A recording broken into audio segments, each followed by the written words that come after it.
For me, it's just a lot of fun because I drove race cars for so long, and then I got involved in television for 17 years. And then after television, this opportunity came around, and I thought, you know what, this is going to be a lot of fun. I used to operate a driving school early in my career for Formula Ford race cars, which are sort of similar to the F4 cars. So for me, having a chance to go back almost like a school environment and then teaching the young drivers that are coming out of karts into cars, which is what I was doing in my school, I look forward to it. So it's been a lot of fun. It's been a lot of work. We've got a great team together here under PMH, and everybody in the F4 and the F3 and FR American Championship has been doing a great job both on and off the track. So a lot of work on weekends, but a lot of fun.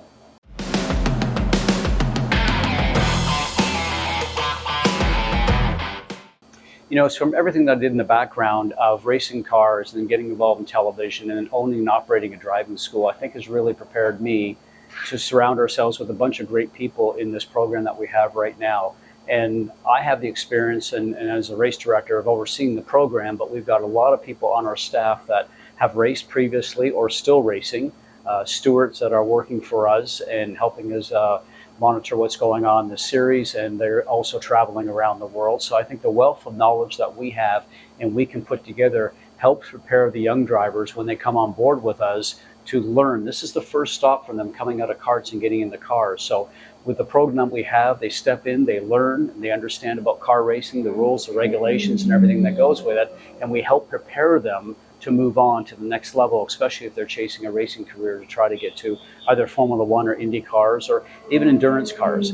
I think the goal for most of the drivers in our series each and every year is that they all have the dream of making a living driving race cars. So that's getting paid to go drive a race car. So they're not going to work doing something else 9 to 5. And, out of all the drivers that we put through here, we've been very successful because we've had drivers like Kyle Kirkwood that started in F4, moved into F3 and FR, and went to Indy Lights and is now running an IndyCar series and has actually already won an IndyCar race in the IndyCar competition this year.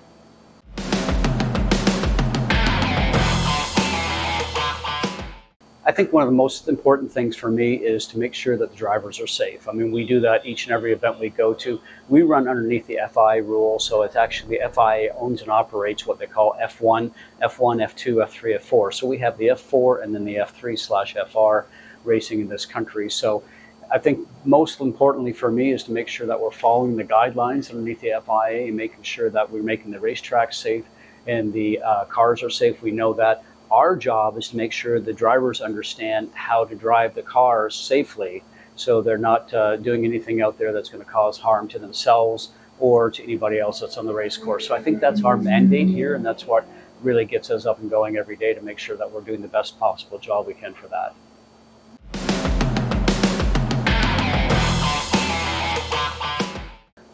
It's interesting for me because I was where these drivers are at one time. I came out of karting and I got into cars.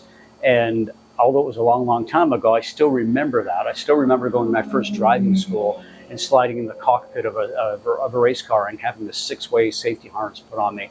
So I understand what these drivers are going through, the excitement that they have. I understand from the parents' perspective, because my son did a little bit of car racing also. So you sort of get that gratification that they're moving out of karts and into cars. The most important thing, I think, really for us, though, is that we realize that 75% of our F4 field every year is new to car racing. So that means they've come out of go-karts and they're getting involved in cars. So our job is to make sure that we guide them correctly in doing that. And I think the thing that we really enjoy from that fact is that we're hopefully doing a very good job on it. They stay with us and run into FR, and then we move on to other types of racing. But I think the biggest thing for us is to make sure the safety is there, the drivers are learning to go fast, they have respect for what they're doing. And the other side, I tell them if they're going to do this job, they need to eat, breathe, and sleep it. It's one of the most difficult jobs that you'll ever do, from the stack that you have to turn around and not only drive the race car, but they have to understand that what they do off the racetrack is just as important. And that means sponsorship, partnerships, fans, social media, and that stuff has changed from when I first started it. So that's the side that, we have a lot of great people on our staff that turn around and help guide the drivers. And that's the other stuff that we have to do, not only on track and off track. As I always say now, what you do on track and what you do off track is equally as important.